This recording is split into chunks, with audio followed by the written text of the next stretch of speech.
भावी शिक्षक बंधू भगिनींनो, टेट 2025 शेवटच्या 8 दिवसात कसा करावा अभ्यास याबाबतची संपूर्ण सविस्तर माहिती आज आपण या व्हिडिओच्या माध्यमातून घेणार आहोत. पहिला आणि अतिशय महत्त्वाचा मुद्दा आहे तो म्हणजे मॉक टेस्टचा सराव. मागील व्हिडिओमधून तुम्हाला संपूर्ण सविस्तर माहिती दिलेली आहे की प्रत्यक्ष टेट 2025 परीक्षेसाठी IBPSचा टेस्ट इंटरफेस कसा असणार आहे, म्हणजे कशा पद्धतीने मॉक टेस्ट तुम्हाला सोडवता येतात. आता मॉक टेस्टचा सराव करणे अत्यंत महत्त्वाचं आहे. का महत्त्वाचं आहे बघा, सुरुवातीपासून तुम्हाला सांगत आलो की प्रत्यक्ष आपली जी परीक्षा होणार आहे ती ऑनलाईन होणार आहे, IBPS कडून घेण्यात येणार आहे. आणि 2023ची ज्यांनी टेट परीक्षा दिलेली होती त्यांना माहीत आहे की किती अडचणी त्यांना त्या ठिकाणी सामोरे त्यांना जावं लागलं होतं. अतिशय त्या ठिकाणी पॅटर्न अवघड आलेला होता, म्हणजे जो टेस्टचा इंटरफेस होता तो अवघड होता. पॅटर्न अवघड म्हणजे परीक्षा अवघड नव्हती, की प्रश्न वाचण्यासाठी प्रश्न लेंदी दिलेले होते, खाली स्क्रोल करावं लागत होतं, वेळ वाया जात होता. मग आता त्याच्यानंतर काही बदल केलेले आहेत का, तर याची संपूर्ण सविस्तर माहिती मागील व्हिडिओमधून तुमच्या समोर ठेवलेली आहे. मग आता या बदलाला आपल्याला सामोरं जायचं आहे. बघा कशा पद्धतीने बदल झालेले होते, एक त्या ठिकाणी तुम्हाला दाखवतो परत एकदा. बघा झालेली अडचण 2023 परीक्षेच्या वेळेसची लक्षात घेऊन सर्व बँकिंग पॅटर्नसाठी IBPSचा हा जो इंटरफेस असतो तो सारखाच असतो, तो आता त्यांनी बदललेला आहे. आणि यामध्ये त्यांनी दाखवलेलं आहे की आता प्रत्यक्ष तुम्हाला प्रश्न एका भाषेमध्ये बघायला मिळणार आहे. अडचण असल्यास तुम्हाला ती भाषा बदलता येणार आहे. आणि प्रश्न जर मोठा आला, पर्याय जर खाली गेले स्क्रीनच्या, तर मग काय करायचं, तर त्या ठिकाणी बघा काळ्या रंगामध्ये आता तुम्हाला स्क्रोल बटन दिसत आहे, तुम्हाला या ठिकाणी दाखवलेलं आहे. अशा प्रकारे वरचं आणि खालचं स्क्रोल बटन आता तुम्हाला प्रत्यक्ष परीक्षेमध्ये बघायला मिळणार आहे, ज्याचा वापर करून तुम्ही स्क्रीनच्या खाली वरती जाऊ शकता. तुम्हाला आता त्या ठिकाणी वेळ जास्त देण्याची आवश्यकता नाही. मग आता या सर्व गोष्टी तुम्हाला सरावातूनच जाणवणार आहेत. ही छोटी शिल्लक बाब आहे स्क्रोल करण्याची. मात्र प्रत्यक्ष परीक्षेचा जो इंटरफेस आहे त्याच्या जवळपास जाणारी एखादी टेस्ट सिरीज आहे का, अतिशय उत्कृष्ट असा पॅटर्न फॉलो करणारी एखादी टेस्ट सिरीज आहे का, तर आहे, निश्चितपणे आहे. बघा थोडंसं सर्च केल्याच्यानंतर अशा पद्धतीने एक टेस्ट सिरीज आहे नामांकित क्लासची. या क्लासच्या वतीने 16 टेस्ट सिरीज फ्रीमध्ये देण्यात येत आहेत. मग या ज्या टेस्ट सिरीज आहेत याचा सराव तुम्ही करायचा आहे. तुम्हाला 16 टेस्ट सिरीज त्यांनी फ्रीमध्ये उपलब्ध करून दिले आहेत. याचा सराव करा जेणेकरून इंटरफेस तुमच्या ओळखीचा होईल. रंगीत तालीम तुम्हाला या ठिकाणी करता येणार आहे. खूप महत्त्वाचा आहे बघा मॉक टेस्ट सराव. बघा दुसरा अतिशय महत्त्वाचा मुद्दा आहे मॉक टेस्ट सरावानंतर, तो म्हणजे वेळेचं नियोजन. आता आपली अवस्था कशी झालेली आहे, भावी शिक्षक बंधू भगिनींनो, रात्र थोडी सोंगी फार, म्हणजे कमीत कमी वेळ आता या ठिकाणी आपल्याकडे उरलेला आहे. आणि या अल्पावधीमध्ये जास्तीत जास्त आपल्याला अभ्यास करायचा आहे आणि आपल्याला उत्कृष्ट पद्धतीने परीक्षा द्यायची आहे टेट 2025ची. आता हॉल तिकीट येतील 20-21 तारखेला. मग या ठिकाणी आपल्याला वेळेचं नियोजन आपलं जमलेलं पाहिजे. कशा पद्धतीनं प्रत्यक्ष परीक्षा आपण सोडवणार आहोत, कशा पद्धतीने जास्तीत जास्त वेळ अवघड वाटणाऱ्या घटकाला आपल्याला देता येईल, जेणेकरून जास्तीत जास्त गुण आपल्याला घेता येतील. आता या सर्व गोष्टी कशातून शक्य आहेत, तर मॉक टेस्टच्या सरावातूनच शक्य आहेत. मग तुम्हाला या ठिकाणी परत परत सांगत आहोत की कमीत कमी एक टेस्ट मॉक तुम्ही दररोज सोडवलीच पाहिजे आणि त्याचं विश्लेषण केलंच पाहिजे, तरच तुम्हाला या वेळेचं नियोजन करता येणार आहे. सोबतच आता जे घटक तुमचे कच्चे आहेत त्या घटकासाठी देखील तुम्हाला वेळ देता आला पाहिजे. आणि जे घटक तुमचे तुम्हाला वाटतात की हे घटक माझे अभ्यास त्याचा झालेला आहे, त्यासाठी कमीत कमी वेळ तुम्ही द्या आणि कच्च्या घटकांकडे थोडंसं लक्ष द्या. पुढील महत्त्वाचा मुद्दा आहे तो म्हणजे प्रश्न सोडवण्याचा क्रम. तर बघा सुरुवातीला तुम्हाला सांगितलं होतं की तुम्ही जर स्वतः मॉक टेस्टची प्रॅक्टिस करणार असाल तर तुम्हाला प्रश्न सोडवण्याचा हा जो क्रम असणार आहे तो स्वतःचा ठरवता येणार आहे. तुम्हाला भलेही तुम्ही कितीही व्हिडिओ बघा आणि कितीही व्हिडिओमध्ये किंवा आमच्याद्वारे देखील तुम्हाला सांगितलेलं असेल की अशा पद्धतीने तुम्ही मॉक टेस्ट सोडवण्याचा प्रयत्न करा, जेणेकरून काय होईल, तुम्हाला तुमचे जास्तीत जास्त गुण घेता येतील. मग त्यासाठी आता वेगवेगळे या ठिकाणी क्रम तुम्हाला लावता आले पाहिजे. उदाहरणार्थ समजा सुरुवातीला तुम्ही म्हणत असाल की सर माझं रिझनिंग खूप छान आहे, मी रिझनिंगचे प्रश्न अगोदर सोडवतो. मग तुम्हाला काय करता आलं पाहिजे की रिझनिंगच्या प्रश्नावर अगोदर तुम्ही गेला पाहिजेत. प्रश्न स्किप करून फक्त आणि फक्त रिझनिंगचे प्रश्न तुम्हाला सोडवता आले पाहिजे. म्हणजे अगोदर तुम्ही रिझनिंगचे प्रश्न सोडवणार, त्यानंतर इतर विषयाचे प्रश्न सोडवणार, जेणेकरून काय होणार आहे, 2 घंट्यामध्ये 120 मिनिटामध्ये सर्व प्रश्न तुमचे व्यवस्थितरित्या सोडून जास्तीत जास्त गुण तुम्हाला घेता येणार आहेत. तर मग कोणी काय म्हणेल, सर माझं गणित आहे चांगलं, मी गणित कमीत कमी वेळेमध्ये सोडवू शकतो, मग मी गणित अगोदर सोडवलं तर चालेल का? चालेल, नक्की चालेल, काही अडचण नाही. म्हणून तेच परत सांगतोय की प्रश्न सोडवण्याचा हा जो क्रम आहे तो हा स्वतःचा असला पाहिजे. आणि हे कधी साध्य होणार आहे तर मॉक टेस्टच्या प्रॅक्टिसमधूनच हे साध्य होणार आहे की स्वतःची पद्धती तुम्हाला डेव्हलप करायची आहे की कशा पद्धतीनं मी प्रश्न सोडवल्याच्या नंतर, कोणते प्रश्न अगोदर सोडवल्याच्या नंतर मला जास्तीत जास्त गुण मिळत आहे. मग तोच पॅटर्न तुम्ही मुख्य परीक्षेत देखील फॉलो करायचा आहे. आणि काय झालेलं आहे की आता काय होतं की आम्ही अगोदर प्रॅक्टिस करतो की या पद्धतीनं मी सोडवणार, आणि प्रत्यक्ष परीक्षेमध्ये जर आपण पॅटर्न बदलला की म्हणजे प्रॅक्टिस केलेली आहे एका लढाईची आणि तिथं लढत आहात दुसऱ्याच पद्धतीनं, तर त्याचा फटका तुम्हाला निश्चितपणे बसणार आहे.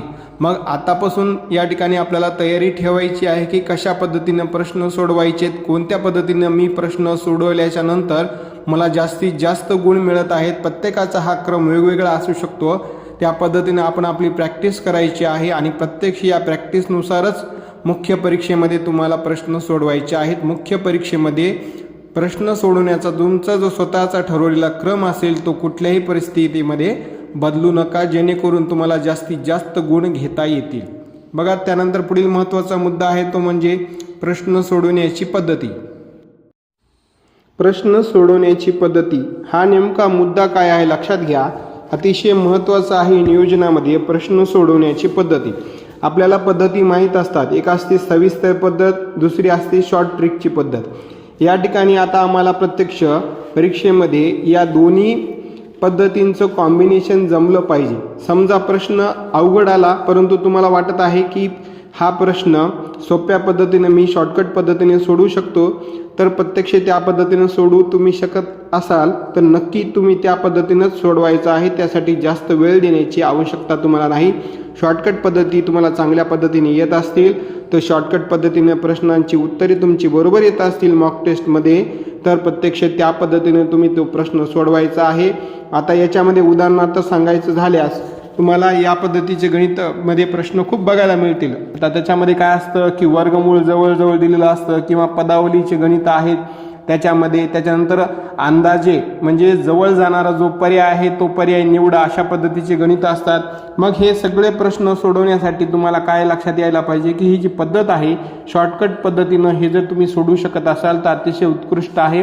कमीत कमी वेळेमध्ये तुमचे प्रश्न जास्तीत जास्त सॉल्व्ह होतील, गणिताचे म्हणा किंवा इतर विषयाचे म्हणा.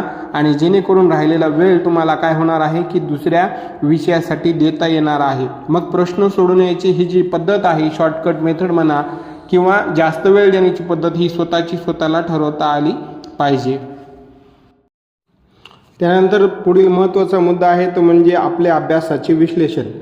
आता आपला अभ्यास आहे असं आपल्याला वाटत असतं, मग आपण या ठिकाणी मॉक टेस्टचा सराव केला पाहिजे, जेणेकरून काय होईल आपल्या अभ्यासाचं विश्लेषण आपल्याला करायला जमणार आहे की कोणता घटक मला खूप चांगल्या पद्धतीनं जमतोय आणि प्रत्यक्ष परीक्षेमध्ये तो घटक मी उत्कृष्ट पद्धतीने कमीत कमी वेळेमध्ये सोडवू शकतो आणि जास्तीत जास्त गुण घेऊ शकतो. आपल्या अभ्यासाचं विश्लेषण आपल्याला करता आलं पाहिजे. आपण म्हणत असतो भले की माझा हा घटक खूप चांगला आहे, परंतु ज्यावेळेस प्रत्यक्ष परीक्षेमध्ये तो घटक आपल्या समोर येतो त्यावेळेस जर तो घटक आपल्याला सोडवता आला नाही तर तुमच्या अभ्यासाचं विश्लेषण तुम्ही कुठेतरी कमी पडत आहात किंवा स्वतःमध्ये त्या ठिकाणी तुम्ही काय झालेलं आहे की स्वतः तुमचा अभ्यास तेवढा नाही, मात्र स्वतःला तुम्हाला तसं वाटतं फक्त की माझा अभ्यास या घटकाचा झालेला आहे. मग अशा पद्धतीचे विश्लेषण स्वतः आत्मविश्लेषण तुम्ही करा आणि अशा या गोष्टी टाळा. शेवटच्या या 8 दिवसामध्ये अतिशय महत्त्वाचं आहे. आपल्याशी आपण प्रामाणिक राहायचं आहे आणि आपल्या अभ्यासाचं विश्लेषण आपण स्वतःच करायचं आहे, जेणेकरून काय होईल की जे घटक कच्चे आहेत प्रत्यक्ष परीक्षेमध्ये आपल्याला सोडवता येत नाहीत त्याकडे आपल्याला जास्तीत जास्त लक्ष देता येईल आणि जास्तीत जास्त गुण घेता येतील. आपले पक्के कच्चे घटक कसे ओळखावे. बघा, मॉक टेस्टचा जर तुम्ही या ठिकाणी दररोज सराव करत असाल तर तुम्हाला माहीत आहे की मॉक टेस्ट सबमिट झाल्याच्या नंतर त्या ठिकाणी विश्लेषण तुम्हाला बघायला मिळत असते की कोणत्या घटकामध्ये तुम्ही उत्कृष्ट आहात, कोणत्या घटकामध्ये तुम्ही कच्चे आहात. त्या विश्लेषणाचा वापर तुम्हाला करून घ्यायचा आहे. आणि आतापर्यंत मॉक टेस्ट सोडवलेले नसतील तर मॉक टेस्ट सोडवायला घ्या, जेणेकरून तुम्हाला टेस्ट सोडवल्याच्या नंतर कळणार आहे की कोणत्या घटकासाठी तुम्ही जास्त वेळ दिलेला आहे. प्रत्यक्ष मॉक टेस्टमध्ये कोणत्या घटकामध्ये तुम्ही कच्चे आहात आणि कोणत्या घटकामध्ये तुम्ही पक्के आहात. अतिशय महत्त्वाचा मुद्दा आहे. आपले कच्चे पक्के घटक आपल्याला ओळखता आले पाहिजेत. पुढील महत्त्वाचा मुद्दा आहे म्हणजे गुण कसे वाढवायचे. बघा, हा जो मुद्दा आहे तो आपल्या सुरुवातीच्या 2 घटकांशी रिलेटेड आहे, निगडित आहे. तो म्हणजे प्रश्न सोडवण्याचा क्रम आणि प्रश्न सोडवण्याची पद्धती. प्रश्न सोडवण्याचा क्रम तुम्ही वेगवेगळे करून बघितलेले नसतील तर तुम्ही करून बघा. प्रत्यक्ष मॉक टेस्ट वेगवेगळ्या क्रमाने तुम्ही सोडून बघा, जेणेकरून काय होईल की कोणत्या पद्धतीनं की कोणत्या क्रमाने तुम्ही प्रत्यक्ष मॉक टेस्ट सोडवल्याच्या नंतर जास्तीत जास्त गुण तुम्हाला मिळत आहेत हे तुम्हाला समजून येईल. आणि मग त्या प्रॅक्टिसचा वापर तुम्हाला करायचा आहे. जास्तीत जास्त तुम्ही काय करा, त्या पद्धतीनं प्रश्न सोडवण्याचा प्रयत्न करा, जेणेकरून तुमचे गुण हे वाढतच जातील. त्यानंतर दुसरा महत्त्वाचा मुद्दा त्याच्यामध्ये होता तो म्हणजे प्रश्न सोडवण्याची पद्धती. आताच तुम्हाला सांगितल्याप्रमाणे शॉर्टकट मेथड वापरायची की लॉंग मेथड वापरायची याचा निर्णय तुम्हाला स्वतःला घ्यायचा आहे. त्या पद्धतीनं तुम्ही जास्तीत जास्त गुण वाढवायचे आहेत. कमीत कमी वेळेमध्ये प्रश्न सोडवण्याचा सराव करायचा आहे. आणि अशा पद्धतीने जर तुम्ही प्रॅक्टिस केली मॉक टेस्ट सोडवण्याची तर निश्चितपणे तुमच्या सगळ्यांचे गुण हे वाढणार आहेत, म्हणजे आहेतच. तर अशा पद्धतीने स्वतःचा क्रम ठरवा, स्वतःची पद्धती विकसित करा. लॉंग मेथडनं जायचं की शॉर्टकट मेथडनं जायचं हे स्वतः ठरवा आणि निश्चितपणे बघा तुमचे गुण कसे वाढतात. तर या व्हिडिओतील शेवटचा आणि अतिशय महत्त्वाचा मुद्दा तो म्हणजे स्वतःवर विश्वास कधी येतो. म्हणजे कधी असं वाटणार आहे तुम्हाला की प्रत्यक्ष परीक्षा कशीही येऊ द्या, सोपी येऊ, मॉडरेट येऊ किंवा अवघड येऊ, मी चांगल्या पद्धतीने त्या परीक्षेमध्ये माझे 100% प्रयत्न देऊ शकतो, असा विश्वास कधी येणार आहे. जर समजा आत्तापासून तुम्ही प्रत्यक्ष वेळेचे नियोजन केलेलं असेल, मॉक टेस्ट त्याचा सराव केलेला असेल, त्याचं विश्लेषण केलेलं असेल, मॉक टेस्टमध्ये जास्तीत जास्त मार्क घेण्यासाठी स्वतःची पद्धती विकसित केलेली असेल, शॉर्टकट मेथड असू द्या, लॉंग कट असू द्या किंवा स्वतःची काही मेथड असू द्या स्वतःची विकसित केलेली, आणि प्रश्न सोडवण्याचा स्वतःचा क्रम विकसित केलेला असेल आणि त्यावरती तुम्ही ठाम असाल आणि त्या पद्धतीने तुम्हाला आता प्रत्यक्ष मॉक टेस्टमध्ये यश मिळत असेल, तुमचे गुण वाढत असतील, तर स्वतःवरती विश्वास तुम्हाला नक्की येणार आहे की प्रत्यक्ष जी ऑनलाईन परीक्षा होईल IBPS कडून ती अतिशय उत्कृष्ट पद्धतीने मी सोडवणार आहे. खूप चांगल्या पद्धतीनं मी माझा अभ्यास केलेला आहे आतापर्यंत आणि इथूनही पुढे करणार आहे. तर हा जो विश्वास आहे तो कधी येणार आहे, जर समजा तुम्ही आत्तापासून वेळेचं योग्य नियोजन केलेलं असेल, प्रॅक्टिस तुमची चांगल्या पद्धतीनं झालेली असेल तर आणि तरच तुम्हाला हा विश्वास येणार आहे. आणि या विश्वासाचा फायदा म्हणजे प्रत्यक्ष परीक्षेमध्ये तुम्हाला खूप चांगल्या पद्धतीनं तुमची परीक्षा सोडवता येणार आहे. मग या विश्वासाला पात्र होण्यासाठी, हा विश्वास तुमच्यामध्ये निर्माण होण्यासाठी तुम्ही आतापासून नियोजन वेळेचं करणं महत्त्वाचं आहे. मॉक टेस्ट सोडवणे महत्त्वाचे आहे. जास्तीत जास्त वेळ उरलेला जो आहे आता कालावधीमधील 8 दिवसातील जास्तीत जास्त वेळ अभ्यासासाठी देणं महत्त्वाचं आहे. आणि अशा पद्धतीने तुम्ही जर स्वतःचं नियोजन केलं, स्वतःच्या वेळेचं नियोजन केलं, स्वतःच्या मेथड लावल्या, स्वतःचा क्रम निश्चित केला तर निश्चितपणे तुम्हाला टेट 2025 ही जी परीक्षा आहे ती खूप चांगल्या पद्धतीनं सोडवता येणार आहे, मुख्य परीक्षा, आणि खूप चांगल्या पद्धतीनं त्यामध्ये तुम्हाला मार्क घेता येणार आहेत. तर अशा पद्धतीनं हे जे 8 महत्त्वाचे मुद्दे होते त्याचा वापर तुम्हाला करायचा आहे आणि या वेळेचं नियोजन उरलेल्या 8 दिवसामध्ये करून जास्तीत जास्त गुण घ्यायचे आहेत. तुमच्या जर काही अडचणी असतील तर कमेंट करून नक्की विचारा. आणि तुम्हाला अभ्यासासाठी खूप खूप शुभेच्छा. तुमच्या काहीही अडचण असू द्या, आम्हाला नक्की विचारा, आम्ही तुमच्या सर्व प्रश्नांची उत्तरे देऊ. व्हिडिओ बघितल्याबद्दल तुमच्या सगळ्यांचे खूप खूप धन्यवाद. भावी शिक्षकांनो, खूप चांगल्या पद्धतीनं अभ्यास करा. काही अडचण असेल नक्की विचारा. धन्यवाद.